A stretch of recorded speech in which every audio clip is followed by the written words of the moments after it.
B. Good morning, afternoon, good evening, everyone. This is Steve Spector at Dell Cloud Evangelist, and I'm here today with Standing Cloud, and I think you're going to be really interested in what these guys have to say. I'm with Dave Jilk, who is the CEO. Dave, can you tell us a little about yourself first before we get going? Sure, yeah. I started Standing Cloud about 4 years ago, and I've been running it since. And my background is largely in technology, but I found that building the technologies I wanted to largely required to start a company to do so. And so that's what I've been doing is startups for the past, I would say, 15 years. Okay, and why don't you go ahead and tell us about Standing Cloud, since that's why we're talking today. Sure. So we're based in Boulder, Colorado. We have about 20 people working on our product and getting it out there into the world. We were seeded by Foundry Group, which is, of course, based here in Boulder, and also have money in from Avalon Ventures. As I mentioned, I started it 4 years ago because we saw that infrastructure as a service was really aimed at a highly technical audience, and we wanted to bring that capability, the ability to use infrastructure as a service, to a larger audience, especially less or non-technical people. And so we built value-added services on top of infrastructure as a service. So why don't we go ahead and talk about what that value-add service is that you've placed on top of infrastructure clouds? Sure. So, as I said, the infrastructure as a service is designed for technical people. If you think about what you really get when you buy infrastructure as a service, cloud servers, whatever you want to call them, you get a command line. Or in the event it's a Windows server, you get an administration console. You don't get working applications that do what you want.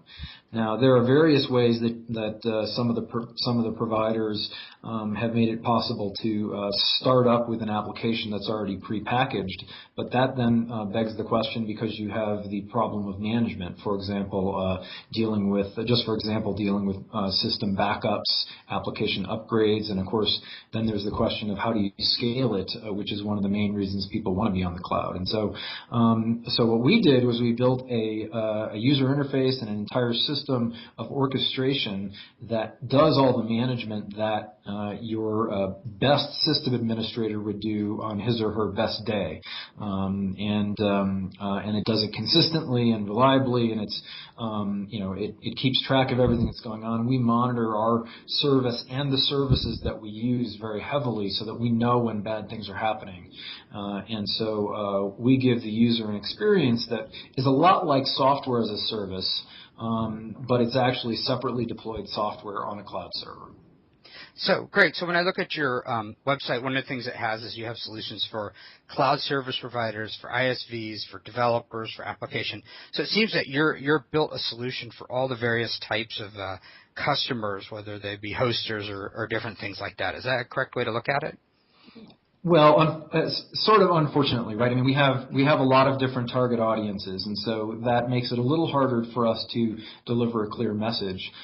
It's simpler if you think about it in terms of the end customer and how the end customer's problems are solved, and I kind of just described that, which is that either an end user, a business customer, or an internal IT person who's pressed for time, a reseller, all of those kinds of people can deploy and manage applications without a lot of technical effort or knowledge, and they can do it without the risk of human error and making mistakes.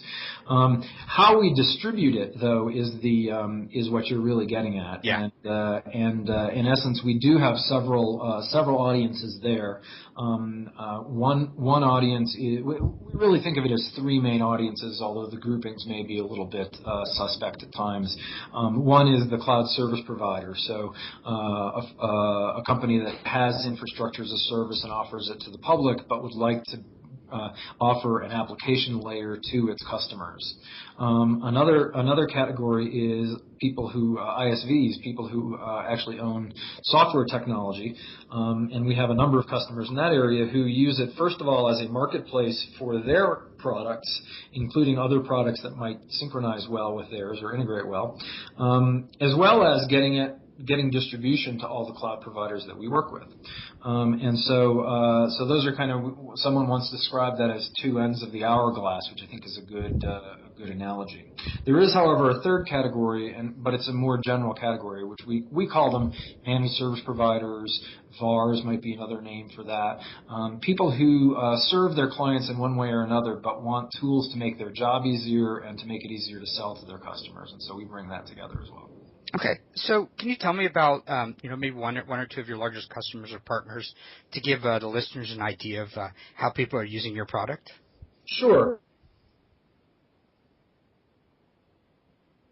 Customer and partner relationships. So, for example, we have partner relationships of some kind with virtually every major cloud provider,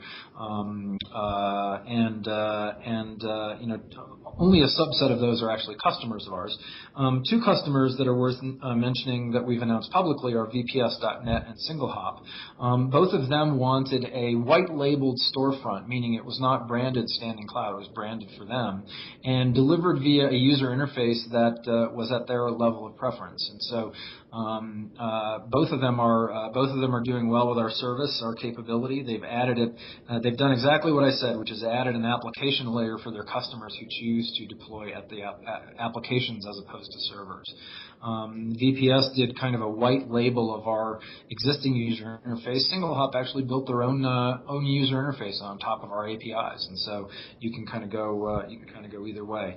On the ISV side, we have a number of ISVs who are customers that are primarily in the content management arena. So content management software is kind of the hot area in cloud right now. It's what people recognized first as the area where cloud would bring a lot of value.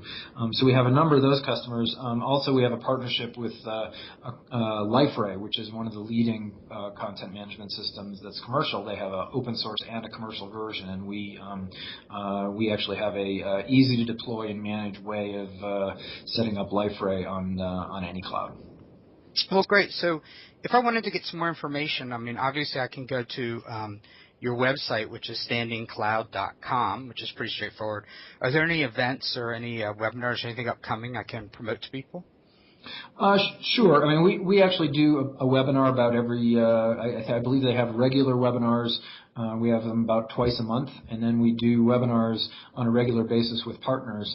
I would say the best way to get up to date on just to stay up with what Standing Cloud is doing is either follow our Twitter feed at standing_cloud, or get our monthly email newsletter, which usually announces in advance the webinars that we're doing with our either solo or with our partners. So those would be two good ways to keep up. Anyone, of course, who has any questions about it should contact us directly. If you're an ISV, if you're a managed service provider who's interested in working with this kind of technology, just contact sales@standingcloud.com, and a real person will get back with you. We're a small company, so everybody here knows what we do really well. It's not a lot of junior people around. If you're an end user, of course, just contact, and you have any questions, just contact support. But you can actually sign up, go to our website, and click on login, and it'll say set up an account if you don't have one already, as one of the options, and you can just use it. There's a free test drive capability, so you don't even need to use a credit card to try things out. You can deploy any application we support that's open source on any cloud for free for 24 hours. So certainly there's no better way to see what we've got and how you use it than to actually try it for free. Great. Well, thanks a lot, David. I appreciate you taking the time, and I know our listeners and readers here will follow up. Thanks again. Thanks, Stephen.